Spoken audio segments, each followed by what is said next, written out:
No விஜயன அறிவு இருக்கான உனக்கு? லட்டு மாதிரி ஒரு மேட்ரு கையில கிடைச்சிருக்கு, அதை தூக்கி மோடி கிட்ட கொடுத்துருக்க.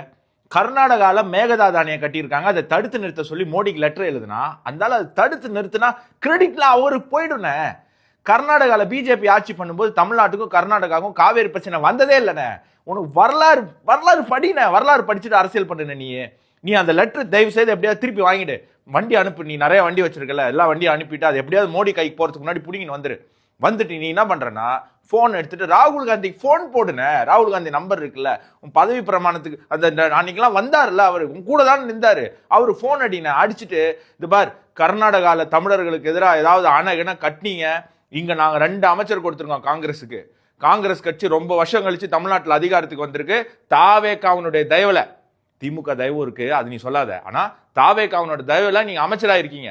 கர்நாடகாவில் மேகதாதானே ஏதாவது கட்டினீங்க, செங்கல் எங்கள் தூக்கிட்டு வந்தீங்க, தமிழர்களுக்கு விரோதமா ஏதாவது செயல்பட்டீங்கன்னா காங்கிரஸ் தொலைச்சிடுவேன் அப்படின்னு மிரட்டினேன். அப்படி மிரட்டும் போது என்ன பண்ற, நைஸா அப்படி காலு கீழே கவிட்டை கடியில் அந்த கேமரா அப்படி வச்சுட்டு யாருக்கும் தெரியாத மாதிரி அந்த வீடியோ எடுத்துட்டு, இந்த வீடியோ நீ ராகுல் காந்தி கிட்ட பேசுற வீடியோ மட்டும் எனக்கு வாட்ஸ்அப் பண்ணு, ராவணம் அவன்டா ஒத்தையில நிக்கிறேன் எவன்டான்னு பிஜிஎம்மோட அந்த வீடியோவை நான் இன்ஸ்டாகிராம்ல போட்டு 4 மில்லியன் வியூ வாங்குறேன்.